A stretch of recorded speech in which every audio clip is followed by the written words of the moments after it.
بسم اللہ الرحمن الرحیم۔ السلام علیکم دوستو۔ حضرت ابراہیم علیہ السلام کی قوم کا عید کا دن قریب آیا تو پوری قوم شہر سے باہر جا کر عید کی خوشیاں منانے کی تیاریوں میں مصروف ہو گئی۔ لوگوں نے حضرت ابراہیم علیہ السلام کو بھی ساتھ چلنے کی دعوت دی، لیکن انہوں نے ساتھ جانے سے انکار کر دیا۔ دراصل وہ کسی ایسے ہی موقع کی تلاش میں تھے کہ جب کوئی نہ ہو اور وہ سب سے بڑے عبادت خانے میں رکھے بتوں کو مسمار کر سکیں۔ چنانچہ لوگوں نے عید کی صبح سب سے پہلے اپنے بتوں کو سجایا، پھر حسب روایت ان کے آگے طرح طرح کے کھانے سجائے۔ ان میں رواج تھا کہ میلے سے واپس آ کر اس کھانے کو بڑے احترام سے کھاتے تھے۔ اس کام سے فارغ ہو کر سب لوگ شہر سے باہر میلے میں چلے گئے تو حضرت ابراہیم علیہ السلام کلہاڑا لیے بت خانے میں داخل ہو گئے۔ اللہ تعالیٰ ارشاد فرماتا ہے، حضرت ابراہیم علیہ السلام چھپتے چھپاتے ان کے معبودوں کے پاس گئے اور فرمانے لگے، تم کھاتے کیوں نہیں؟ تمہیں کیا ہو گیا ہے؟ تم بولتے کیوں نہیں؟ پھر ان کو دائیں ہاتھ سے مارنا اور توڑنا شروع کر دیا۔ جب تمام بت توڑ دیے تو آپ علیہ السلام نے کلہاڑا بڑے بت کے کندھے پر لٹکا دیا اور گھر واپس آ گئے۔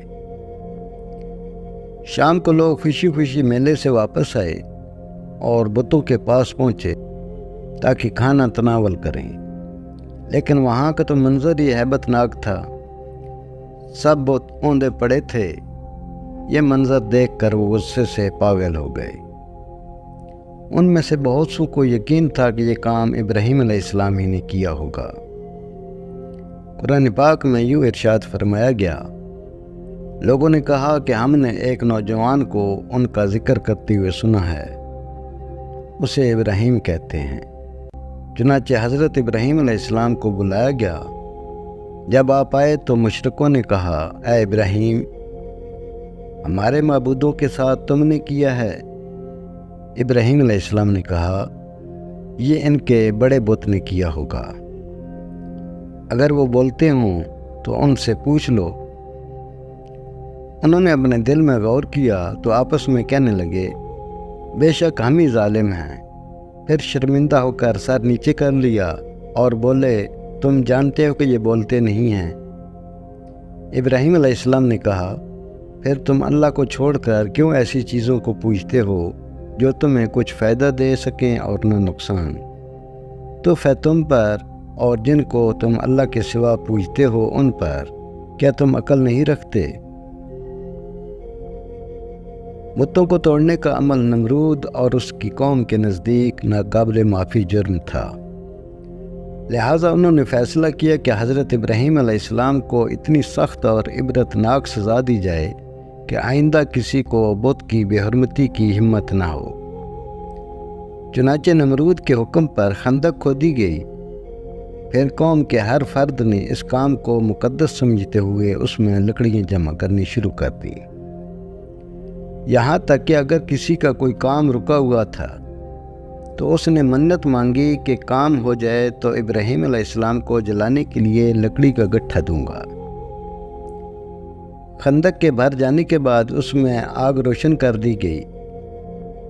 پھر ایک منجنیق بنائی گئی جس کے ذریعے حضرت ابراہیم علیہ السلام کو رسیوں سے جکڑ کر آگ میں پھینک دیا گیا۔ اس موقع پر حضرت ابراہیم علیہ السلام نے کہا، ہمیں اللہ ہی کافی ہے اور وہی بہترین کارساز ہے۔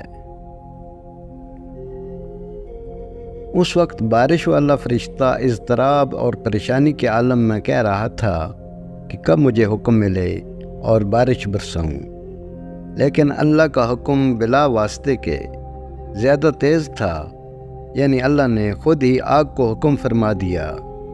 آگ گل و گلزار بن گئی۔ قرآن میں ارشاد باری تعالیٰ ہے، ہم نے کہا، اے آگ ابراہیم پر ٹھنڈی اور سلامتی والی ہو جا۔